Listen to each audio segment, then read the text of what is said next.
ఘటన జరిగినప్పుడు మీరు ఎక్కడున్నారు సార్? ఏమైనా గుర్తుందా? నేను హైదరాబాద్, మా ఇంట్లో. మీ ఇంట్లో ఉన్నారు, రైట్.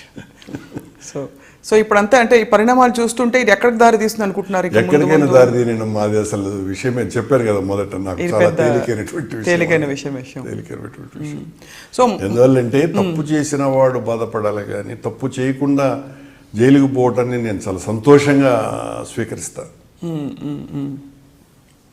నేను చాలా చిన్నతనంలోనే ఆ రోజు కూడా నేను తప్పు చేయకపోయినా నేను కేవలం 17 సంవత్సరాలప్పుడు దాదాపు 21 నెలలు జైల్లో నిర్బంధంలో ఉన్నటువంటి వాడిని నేను. కాబట్టి యవ్వనపు తొలి రోజుల్లో, ప్రస్తుతం వార్ధక్యపు తొలి రోజుల్లో అని అనుకుంటే పోయా. అప్పుడే మీరు వార్ధక్యం అంటే ఎలా సార్ మీరు?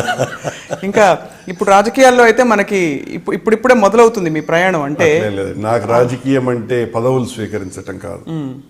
నేను చెప్పాను కదా రాజశేఖర రెడ్డి గారితో నాకు ఉన్నటువంటి అనుబంధం.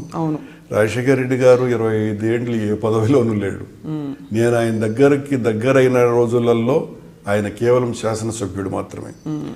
తను ముఖ్యమంత్రి అవుతాడు అన్నది ఆలోచన కూడా లేనటువంటి రోజుల్లో కేవలం తన పట్ల నాకు ఏర్పడ్డటువంటి అభిప్రాయం, తన వ్యక్తిత్వం, తన మంచితనం, ఇవన్నీ నన్ను కట్టుపడేసి. అంతకంటే పూర్వం నాకు రాజారెడ్డి గారితోనే నాకు చాలా చక్కటి సంబంధాలు ఉండేటువంటి.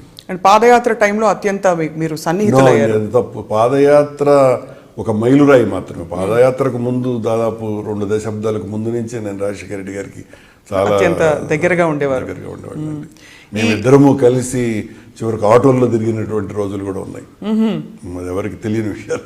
ఆటోల్లో ఎందుకు తిరగాల్సి వచ్చిన ఆటోల్లో అంటే? అప్పుడు ఇద్దరం జైసల్మేర్కి వెళ్ళామండి ఒక 20 ఏళ్ల క్రితం. సో ఇప్పుడు రాజకీయ పరిణామాలు ఒక్కసారిగా ఎలా అయిపోయిందంటే, బాగా అంటే ఇంత పోలరైజ్ అయిపోయిన పరిస్థితులు ఎప్పుడు చూడలేదు మనకు, అంటే డెమోక్రసీలో. ఎలా చూస్తున్నారు సార్ మీ రాజకీయ అనుభవంతో ఇప్పుడున్న పరిస్థితుల్ని? ఏమండి, ఇప్పుడున్న పరిస్థితులు రాజకీయాల్లో చాలా అధ్వాన్నకరమైనటువంటి స్థితిని చూస్తున్నాం. ఒకప్పుడు అభ్యుదయ భావాలు, ఈ తిరోగామ శక్తుల మీద బలంగా ఉండేటువంటివి అవి పోయాయి.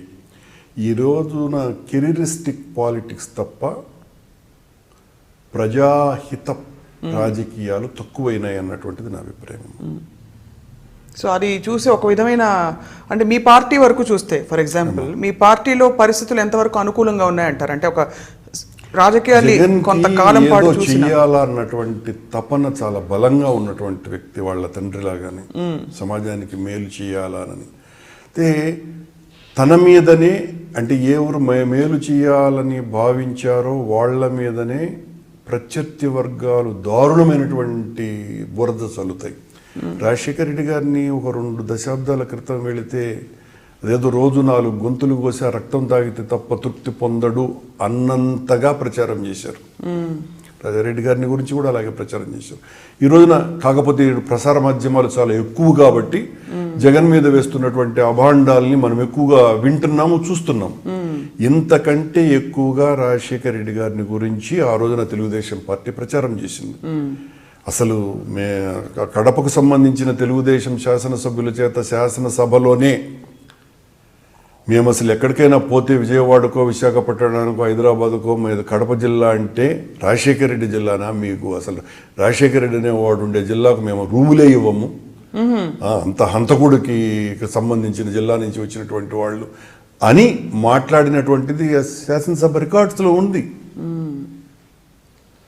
సో ఆ పరిస్థితితో పోలిస్తే ఇప్పుడున్న ఈ ఆరోపణలు కావచ్చు, లేకపోతే మాటల తూటాలు కావచ్చు, ఇవన్నీ పెద్ద విషయం కాదంటారు? పెద్ద విషయం కాదు అంటే బాధపడడానికి కావాల్సినటువంటి సరుకు అది. కాకపోతే వాటిలన్నింటినీ కూడా ఎదిరించగలిగేటువంటి శక్తి సామర్థ్యాలు నా దృష్టిలో రాజశేఖర రెడ్డి గారి కంటే జగన్లు ఎక్కువ ఉన్నాయి ఇప్పుడున్న పరిస్థితులు చేసిన దాన్ని బట్టి. 2009లో మీరు పోటీ చేసే సమయంలో చిరంజీవి గారికి ఆపోజిట్గా ఏదో గొడవ అయిందని అంటుంటారు. అవునమ్మా, చెప్పాను కూడా మీకు, నేను చెప్పానమ్మా. చెప్పారు నాకు కావాల్సినటువంటి వాళ్ళు, నేను అసలు ఆ రోజున ఎక్కడో ప్రచారంలో ఉన్నా, చిరంజీవి గారు ఏదో డబ్బులన్నీ కూడా పంచుతున్నారని మా వాళ్ళపై గొడవ చేశారు. దాన్ని సరే ప్రచార మాధ్యమాలన్నీ కూడా మేమేదో దాడి చేసినాయని చాలా పెద్ద ఎత్తునే చేసి నాకు ఖచ్చితంగా నష్టం జరిగింది. మీకు కొంత నష్టం జరిగింది అంటే ఎక్కువే నష్టం జరిగింది. అది కూడా ఎక్కువే నష్టం జరిగింది.